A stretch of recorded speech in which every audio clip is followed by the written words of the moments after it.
Ya, kembali lagi di Apa Kabar Indonesia Pagi. Mas Reza, tadi kan sempat dikatakan oleh Bang Martin begitu ya, memang masih ada ketidaktransparan dalam kasus ini. Kemudian juga masih ada kelompok-kelompok lah, geng-geng di dalam Polri sendiri. Bukan secara institusi begitu melindungi Verdi Sambo, tapi secara dari kelompok-kelompoknya sendiri, Mas Reza. Pertanyaan apakah misal kalau Bang Martin menyinggung atau mengkritisi tentang sidang etik yang tidak dibuka. Buka secara publis. Cara menakarnya relatif gampang.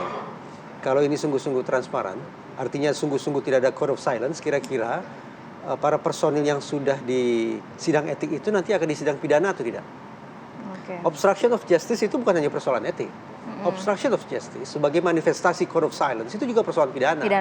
Nah, kalau kemudian para personil itu juga dipidana, sehingga publik bisa menyaksikan terang benderang obstruction of justice seperti apa, peran masing-masing seperti apa, ada kemungkinan hierarki bermain atau tidak. Nah, itu baru sungguh-sungguh total transparan.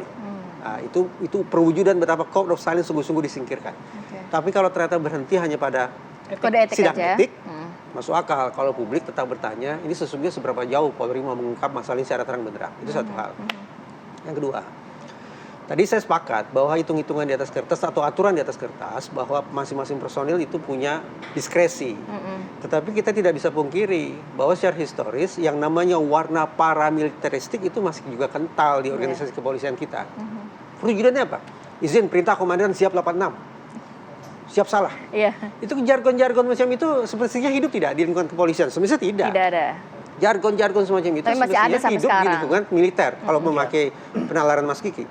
Tetapi bahwa itu masih ada sampai sekarang membuktikan bahwa aturan main di atas kertas yang sangat indah itu realisasinya belum tentu sama. Walaupun tadi Prof Kiki mengatakan nggak bisa dihilangkan, tapi mungkin tepat. Nah, sekarang kita mau mendorong Polri untuk sepenuhnya menjadi organisasi sipil. Kalau memang iya, ayo kita sepakati bahwa yang namanya warna-warna paramiliteristik itu, mindset ala militer itu masih ada. Yang paling sederhana itu. Kalau mulai besok pagi, personil polisi bisa menghilangkan kalimat jargon siap 86 perintah izin komandan siap salah, mudah-mudahan kita patut untuk optimis nih, bahwa kedepannya Polri akan lebih sipil lagi. Oke, saya ke Prof Kiki lagi. Prof, tadi soal diskresi gitu. Artinya kan begini, setiap personil polisi seharusnya mengerti dan bertanggung jawab atas tindakannya sendiri kan, karena dia komandannya sendiri. Komandan paling tinggi adalah hukum. Tapi dalam kasusnya Sambo ini yang merintahkan bos saya gitu. Nah, gimana bisa berpikir diskresi itu dalam ini berkaitan ya. Kaitan. Saya mulai dari contoh satu yang ditahan juga itu Ricky. Perintah pertama itu kan Ricky yang disuruh nembak, dia menolak karena dia tahu ini melanggar hukum. Dia itu. Baru kemudian Baradae yang disuruh menembak dia mau. Entah alasannya karena apa ya, bisa uang, bisa jabatan, bisa perlindungan, bisa macam-macam, gitu. Nah, ya nggak apa-apa. Nanti kalau di sidang kode etik, Ricky pasti bisa lolos.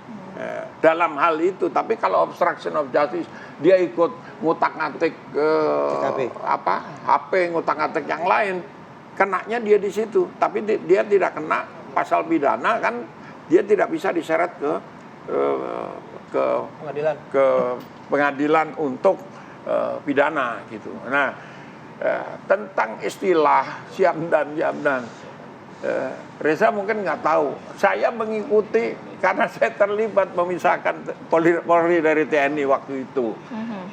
3 bulan pertama ketika sudah diputuskan lepas, istilah yang paling populer adalah siap dan. Kenapa? Itu untuk ngeledekin sebagai ekspresi euforia. Wah, kita udah institusi sendiri nih. Belum sipil waktu itu karena penetapan sipil kan kemudian.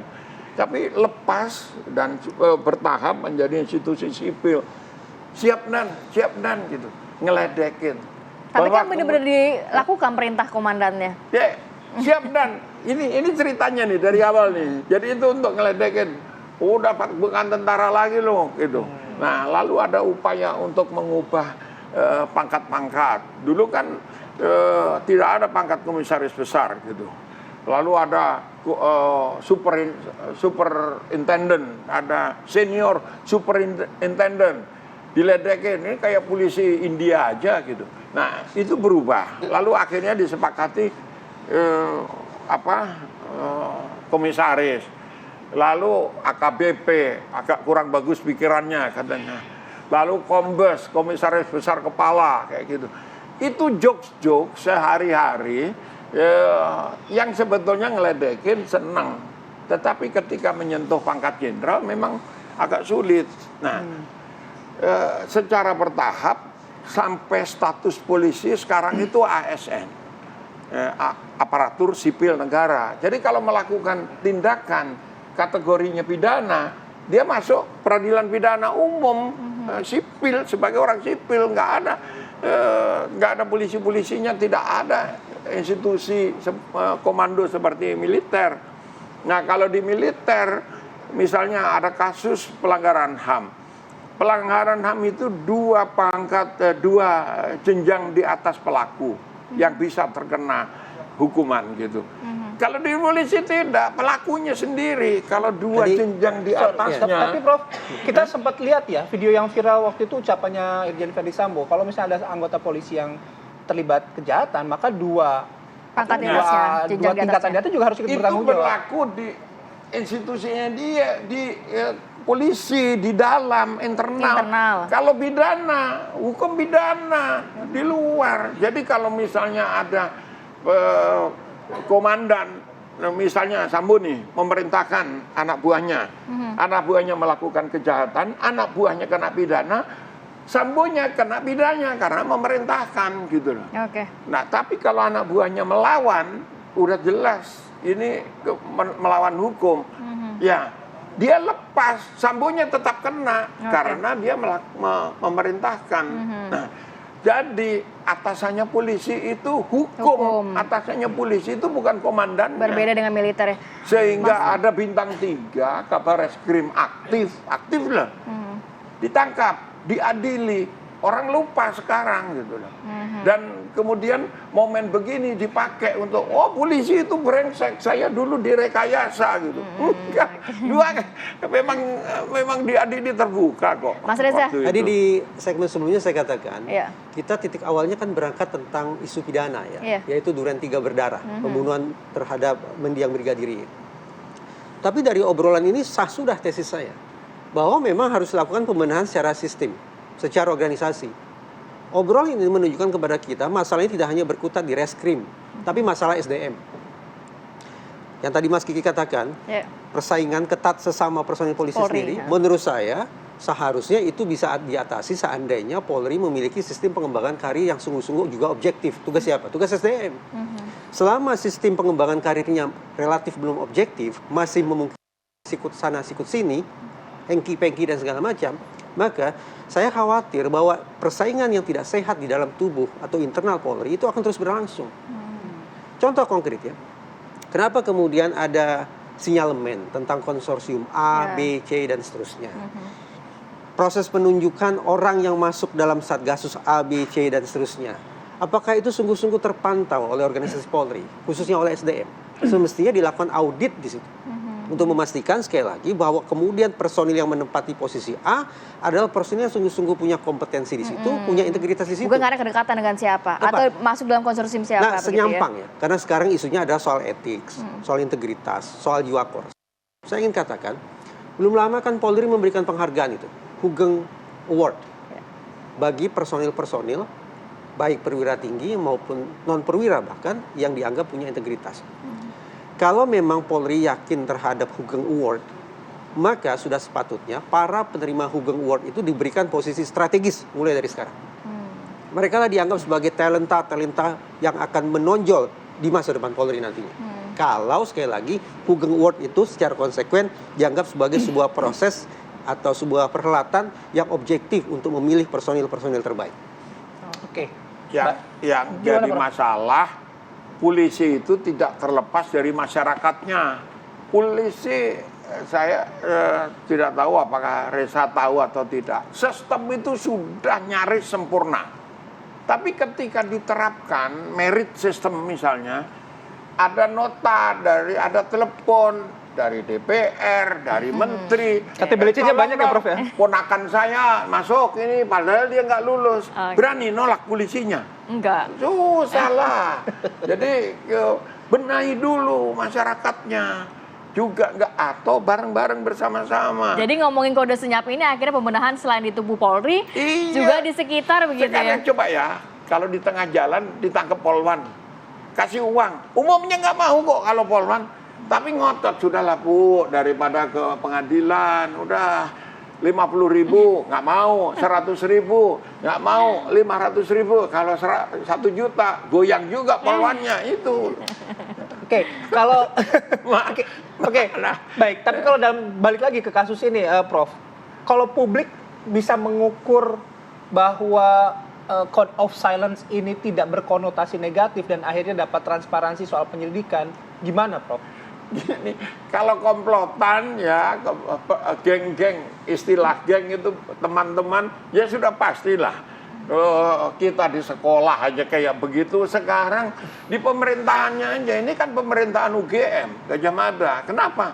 Ini mirip, Gajah Mada itu udah kayak tentara lah, ada apa code of silence di antara jiwa korsanya kuat. Kalau UI yang Tapi kan dimakan UI konsorsium dulu, atau gitu loh. kelompok ini kan akhirnya benar-benar pidana begitu loh. Lah, Prof. sekarang kita bantu dengan memberi nama, kasih kasus, kasih nama, kasih bukti. Ya, pasti dibersihin kok. Masalahnya ini kan katanya. Nah, katanya. Ujung-ujungnya orang-orang yang baik di polisi malah tersingkir. Ini contoh di Hugeng Award gitu. Meskipun saya nggak setuju ya.